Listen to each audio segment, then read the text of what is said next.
So, AI, artificial intelligence, is it evil and will it end the world? No. Well, probably not anytime soon. But just like anything, it itself is not good or bad. It's basically what you do with it or what you ask it to do for you, I guess. You will hear a couple different terms, AI for artificial intelligence, LLM or large language model. You will hear predictive text, that kind of thing. That's also a common way that many people are using it, and that kind of applies across the whole gambit of AI. But the most basic form of that is you're typing in an email or a Word document, and it kind of shows you in gray what it thinks the next few words are going to be. That's predictive text. That's an AI predictive text.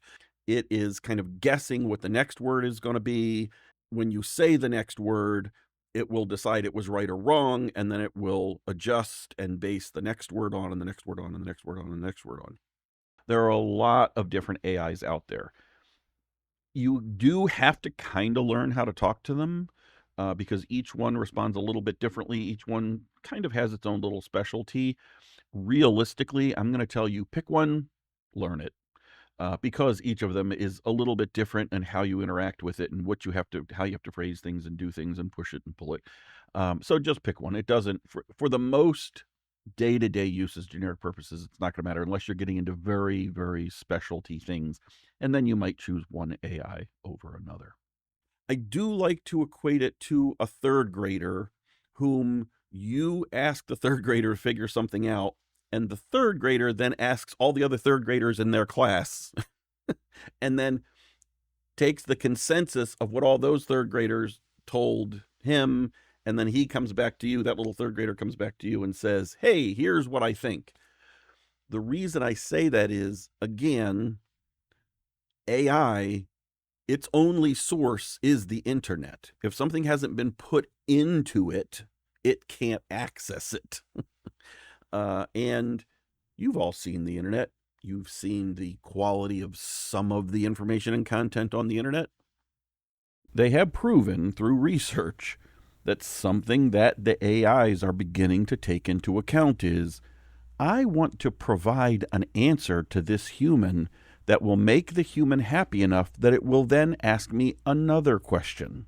Given the opportunity, it will choose to make you happy as opposed to not, which is why one of the things we will go into in a future episode is that you always want to challenge it. Getting it to get to an answer and then asking it to argue against itself is specifically to mitigate that I want to make you happy component of artificial intelligence, because it really is there and it is something to be aware of. So I can go to ChatGPT and ask, what is the safest car on the road today? And maybe that's how you start. You do the same thing. Well, now it's going to go and say, oh, well, the overall safest luxury sedan, the overall safest SUV, mainstream midsize van. So now it's giving a lot more information that it went and gathered. And so now you've got a lot more to pick from. And you say, oh, you know what? I want, how about the safest for a family of 4 that travels a lot?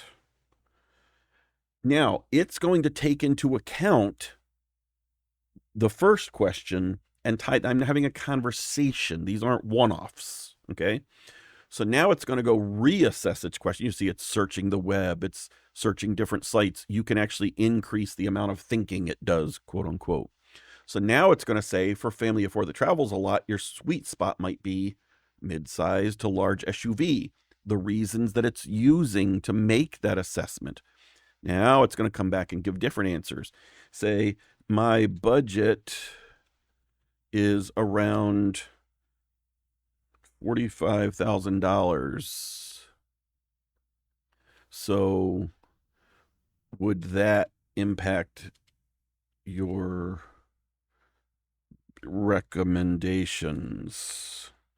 So now it's saying, oh, okay, well, now what we'll focus on are these particular things. Okay.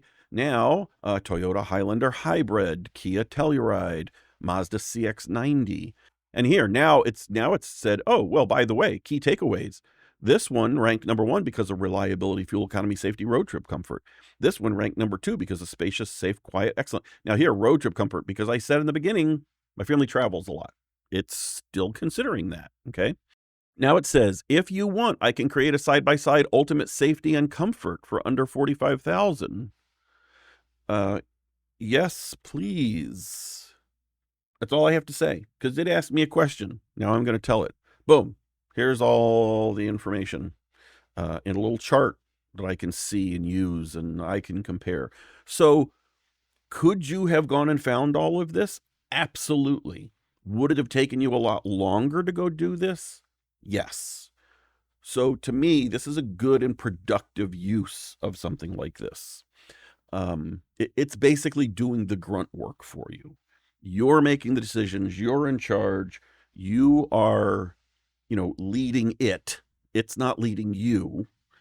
And you're getting information in a way that's distilled down that you can now go verify. You can go to the dealership and talk to the Toyota Highlander dealer and say, look, show me the rate. I want to verify that this has a 5-star rating. I want you to show me that in writing somewhere. I want to see this. I want to see that. I want to see the cubic feet, how it's laid out, how it's usable. Talk to me about the safety features on the car. So you get to go kind of verify all of that.